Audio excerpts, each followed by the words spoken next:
대학교를 다니는 여대생이었는데 남자친구가 나 아는 선배들이랑 같이 놀러 가기로 했는데 같이 2박 3일 정도 베트남에 놀러 가자 라고 해서 따라갔다가 징역 선고받은 여대생 사건.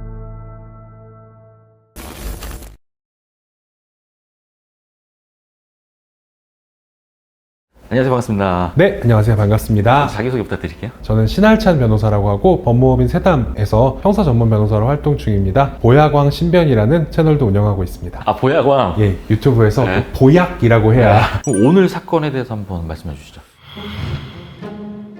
대학교를 다니는 여대생이었는데 남자친구가 나 아는 선배들이랑 같이 놀러 가기로 했는데 같이 베트남에 놀러 가자 라고 해서 돈을 안 내고 놀러 간 거죠. 각자 이제 여자친구들도 많이 데리고 갔거든요. 그래서 한 8명, 9명 정도가 같이 출국을 했고 2박 3일 정도 호텔비, 뭐 노는 것, 뭐 비행기 값까지 다 제공이 돼서 간 거니까 따라갔다가 돌아오는 전날 밤에 이 흰색 가루를 몸에다 착용하고 들어와야 된다 라고 해서 거절하지 못하고 가담했다가 이제 세관에서 적발돼서 이제 징역 선고받은 여대생 사건 이야기입니다. 아, 애초에 놀러 갈 때부터 무료로 데려가겠다라고 제안을 한 거고, 네. 그 제안 뒤에는 이 보약을 운반시킬 목적이 처음부터 있었던 거네요. 그렇죠. 애시당초에 이 여대생의 남자친구부터 그리고 그 남자친구의 뭐 선배들이란 사람들, 이 사람들은 다 이미 수입책한테 포섭되거나 혹은 수입책과 관계가 있는 개인적인 인적 관계가 있는 사람들이었고 자기는 처음에 그냥 남자친구가 부담한다 정도로 생각했던 것 같아요. 그런데 다 놀고 전날 밤에 흰색 가루가 잔뜩 들어있는 비닐팩을 여러 개를 갖고 오더니 각자 이만큼씩 들고 들어가야 된다. 그리고 착용 방법에 대해서도 교육을 해줬어요. 속옷 안에다가 뭐 테이프로 붙여놓고 뭐 속옷을 겹쳐서 입으면 검거되질 확률이 낮으니까 그렇게 하자라고 했는데 다 검거됐죠. 아, 실제로 그렇게 몸에다 속옷에 착용하고 들어오는 사례들이 많이 있어요? 예,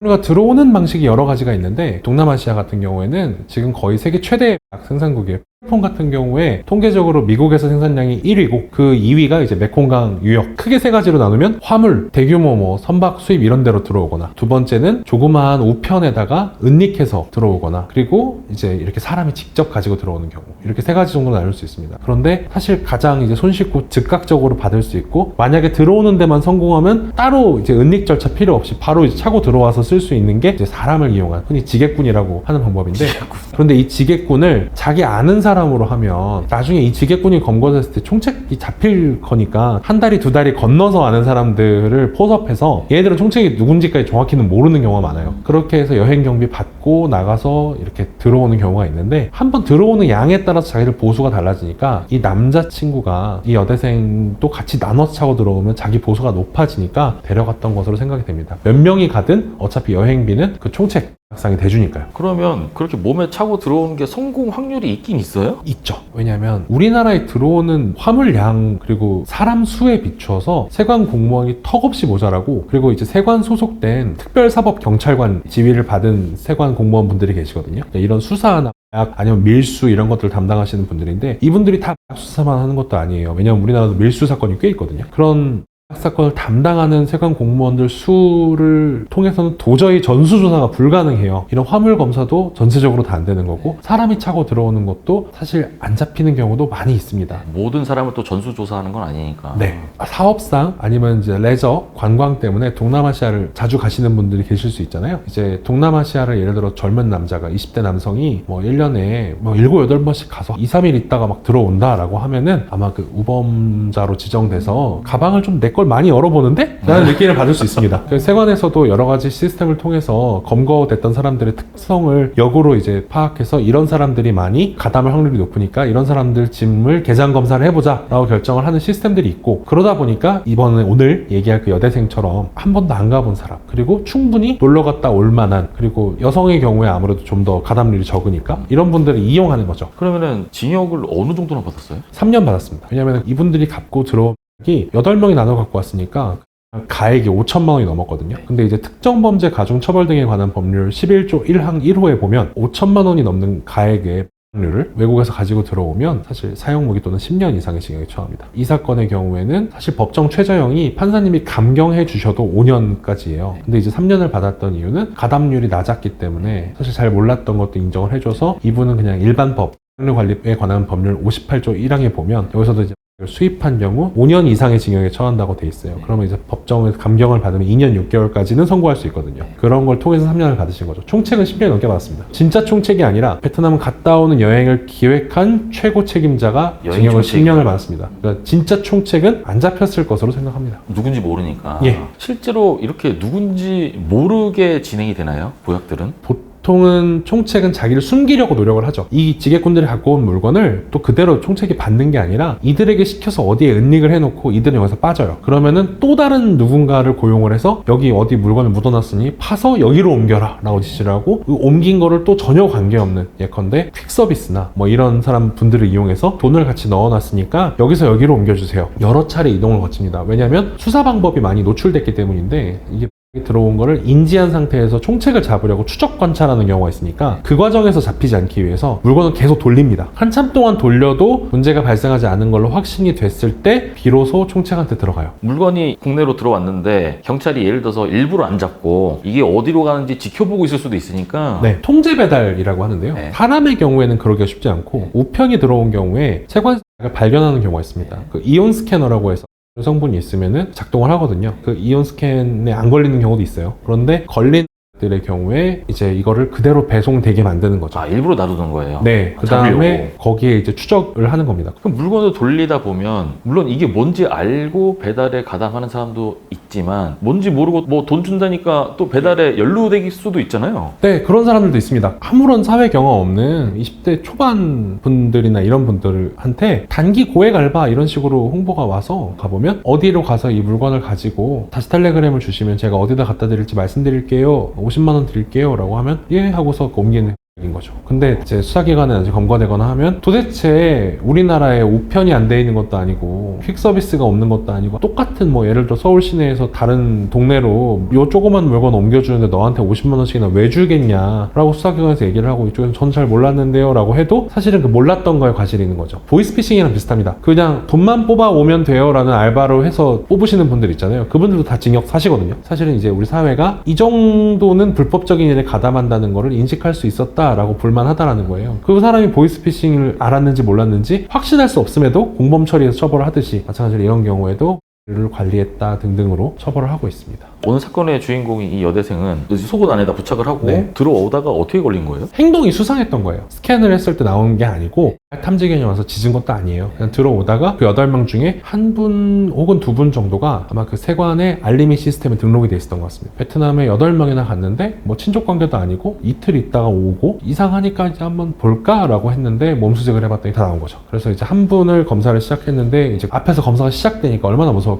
그렇죠. 동요하는 게 다 티가 나고 그렇게 해서 그때 이제 예를 들어 인천공항이면 인천지방검찰청에서 출장이 나온 수사관님들이 계세요. 상주하는 그분들 불러올 때까지 공항 세관 공무원분들이 이제 이분들 다 분리수용하고 그다음에 이제 검찰 수사대가 와서 압수를 하고 압수를 했던 걸 이온 스캐너로 긁어보니까 이제 타민이었습니다. 그러면 이런 일을 겪었을 때 뭐 남자친구가 또 여행 가자는데 갈 수는 있어요. 네. 그렇죠. 근데 여기서 이제 전날 밤에 알려줬잖아요. 사실은 들어갈 때 이거를 몸에 차고 들어가야 된다. 그게 뭔지 말 안 해도 직감적으로 알 수 있었겠죠. 그렇죠. 일단 불법이라는 거를. 네. 여기서는 이제 어떻게 벗어날 수가 있는 거예요? 이 경우에도 사실 그 8명 일행 중에 4명이 그런 식으로 당한 거예요. 여기서 이제 차이가 납니다. 이 중에 몇 명은 집행유예가 됐거든요. 상책부터 말씀을 드리면 안 한다고 하고 곧바로 빠져나가서 혼자 대사관으로 가는 거고 아, 한국 대사관으로? 예, 대사관으로 가서 여기 얘네들이 이런 짓을 해서 나는 무서워서 나왔어요. 제가 알아서 한국에 갈 수 있도록 뭐 보호해주세요. 뭐 등등 이런 절차를 하는 거고요. 현지 경찰한테 뭐 신고하는 건 큰 의미가 없고. 두 번째는 경찰에 문자메시지로 신고할 수가 있습니다. 내일 나 몇 시 비행기로 들어가는데 나 일행 누구누구누구가 있는데 나한테 이런 걸 시켰어요 라고 해놓고 다시 회신을 주시면 제가 문제가 될 수 있으니까 회신이나 전화는 하지 마시고 뭐 검거해주세요 이런 식으로 남겨놓으면 나는 범행에 참여하지 않은 거잖아요. 먼저 자수를 한 거니까. 나 몸에 차고 있다고 하더라도 일단 인천공항으로 나 좀 마중 나와주세요. 이 말이잖아요. 그렇죠. 검거를 해달라. 이게 중책이고요. 왜 중책이냐면 저희가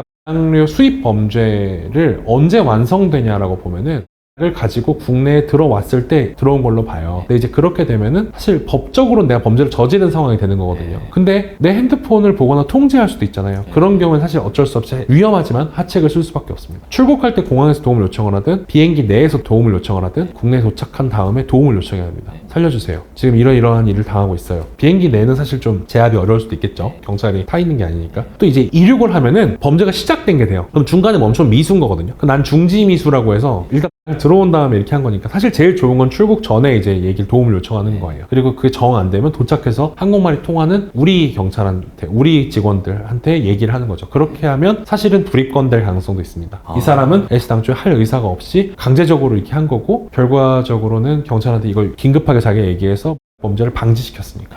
이렇게 사실 안 하는 게 맞는 거고, 안 걸릴 수도 있는데 애들 어떻게 봐라고 하는데, 사실 나를 데려가서 약을 채우는 사람은 더 이상 알 필요가 없는 사람입니다. 다 잡혀 들어가도 상관없는 거니까 사실 그거는 제보를 하는 게 맞습니다. 그런데 여기까지 실패를 했다 이랬을 때는 나도 같이 검거가 된 상황이다. 그러면 이제 어떻게 해야 되냐면, 제일 먼저 상세하게 무슨 일이 있었는지 얘기를 하고 증거 기록을 다 보여주고, 이러저러해서 무서워서 그랬어요, 그리고 누가 나한테 이런 얘기를 했고 중간에 누구누구가 이렇게 강요를 했고 보니까 얘네가 이주인 주축인 것 같고, 이런 얘기를 상세하게 제일 먼저 잘 하는 사람, 그런 사람들은 그래도 집유 가능성이 있습니다. 제가 1년에 이런 것만 한 서너 건 하는 것 같아요. 그리고 그렇게 들어온 보약을 어디다 숨겨놓으라는 거 했다가 잡혀가는 사람들 사건은 훨씬 더 많이 하고요. 자기가 사용하는 사람이다, 보약을. 그런 사람들은 뭐 부지기수고 다들 뭐 많이들 알고 계시지만 처음 걸렸을 때부터 실형이 나오는 경우는 드물어요. 왜냐면 이게 그 보약하는 사람들이 아주 막 법 적대적이고 막 사회의 질서에 반대하고 막 규범을 파괴하려고 하고 이게 아니라 사실은 그냥 좀 유혹이 약하고 이런 사람들일 수 있잖아요. 그러니까 이제 치료받을 수 있는 기회도 주고, 감독하기 위해서 보호관찰소에서 주기적으로 뭐 소변검사를 하는 조건으로 집행유예를 주거나, 아니면 애초에 재판으로 안 가고 검찰에서 뭐 내가 교육을 받는 조건으로 기소를 유예해주겠다, 뭐 이런 처분이 내려지기도 하는데, 그런 경우는 변호사를 꼭 선임한다기보다는 잘못하고 반성하고 이런 걸 하고 정말 약을 끊으려고 노력하시는 게 맞는 거고, 그런데 이제 이렇게 좀 억울한 일을 겪은 경우에는 어떻게 내가 대처해야 하는가에 대한 판단을 위해서라도 변호사가 필요한 경우가 있고, 제가 이제 여러 번 길게 맡아보면 어떤 특정 사람들을 자주 볼 수밖에 없잖아요.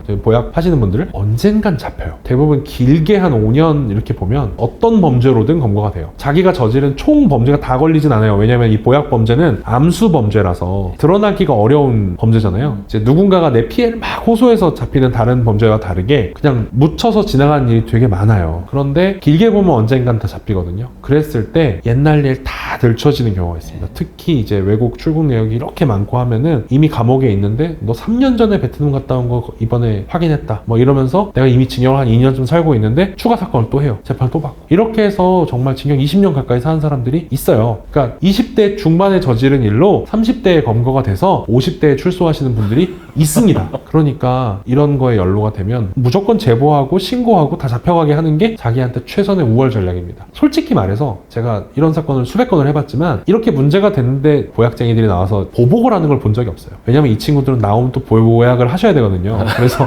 그 다른 사람과 충돌을 잘 안 만들어요. 제가 처음부터 나는 이 보약 부분이 뭐 앞으로 크게 성장할 부분이라 보약 전문 변호사가 돼야지라고 해서 된 게 아니거든요.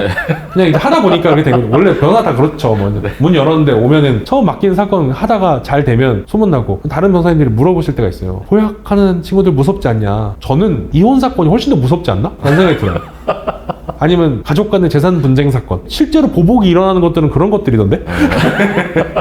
보약범죄로 보복이 일어나는 건 전 본 적이 없어요. 끼케야 협박 정도지, 보약하는 친구들 찾아오면 경찰 부르면 바로 이제 그분들의 소변에서 보약 성분이 나오는지 바로 이제 검사를 해본단 말이야. 그럼 나와요, 되게. 지나가는 보약 전과에 있는 분은 사실 잡아서 무작위로 검사를 해보면 사실 절반은 나와요. 아, 그 정도로 끊기가 어렵다는 거죠? 네, 재범률이 높죠. 60%가 넘는다고 알고 있어요. 옛날에 그 슬기로운 깜빵생활 보면 해롱이 역으로 이제 나오잖아요. 그 분이 출소하자마자 그 앞에서 하시잖아요. 실제로 재판하다 보면 판결문에 범죄 장소가 경기도 의왕시 어디에 위치한 서울구치소 주차장에서 폰 0.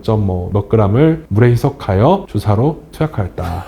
구치소 앞에서. 예, 그러니까 출소하면서 한 거예요. 진짜 그런 경우가 있어요. 그리고 놀랍게도 등잔 밑이 어둡다고 거기서 거래한 분도 봤어요. 저는 보약 범죄가 너무 늘어나서 우리 사회가 이거 경각심을 가지고 좀 알긴 알아야 합니다. 미국 같은 경우에는 청소년들한테 이 보약에 대한 교육을 해요. 이러면은 몸에 어떻게 안 좋고 이렇게 하면 어떻게 망가지고 영어로 그냥 하면 너네 이런 정키가 되면 안 돼, 이런 걸 알 수 있는데, 우리나라에서는 오히려 지금 약간 일부 그 젊은 층에서는 그 보약이 약간 쿨하고 멋있고 클럽 다니고 막 이런 막 세련된 사람들은 이 정도는 하는 것 같고, 이거 할 줄 모르면 약간 찐따 같고, 그런 식으로 문화가 좀 이상하게 되고 있는 부분이 있어요. 그 정도예요? 네, 청소년들끼리 뭐 미국에서 한참 유행하는 일 같은 거 병원에서 가짜로 처방받아 와서 일 패치 막 불에 태워서 그 연기 마시고 막 그러다 이빨 다 빠지고 재판받아 죽고 막 그래요. 10대가 지금 이 현실에서 일어나고 있는 일이거든요. 근데 잘 모르잖아요. 내 아이가 이거를 하는 건지 그런 것도 알 필요가 있고 사실 이거는 보약에 대한 교육이 좀 필요합니다. 이렇게 하면 어떻게 인생이 망가지고 어떻게 건강이 망가지고 사실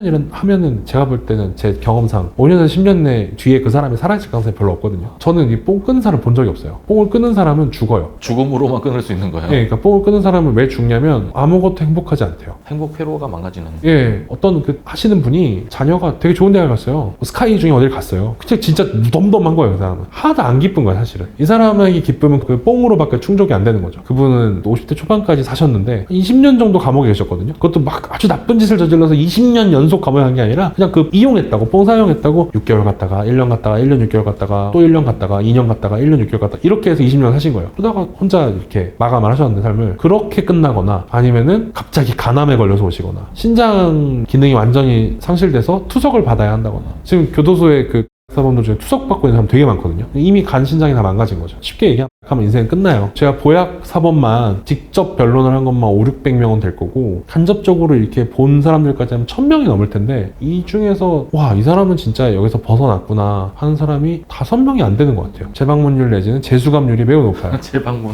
채널에 가면 어떤 영상들을 볼 수 있나요? 아예 보야광 신변 채널인데요. 이런 약에 대한 얘기, 뭐 역사, 약물별로 어떤 부작용이 있는지, 어떤 효과가 있는지 이런 것들을 얘기한 영상이 많고 교육 채널이네요. 예, 어느 정도는 좀 교육이 될 수 있지 않을까 생각을 하고 있습니다. 지금 뭐 학교에서 교육을 하거나 이럴 수는 없는 거니까요. 오늘은 법무부인 세담의 신할찬 대표 변호사님 모시고 어쩌다 보니 보약 전문가가 되신 이야기 한번 들어보는 시간 가졌고요. 저도 다음 영상을 찾아뵙겠습니다. 감사합니다. 까레라스였습니다. 고생하셨습니다. 예, 감사합니다.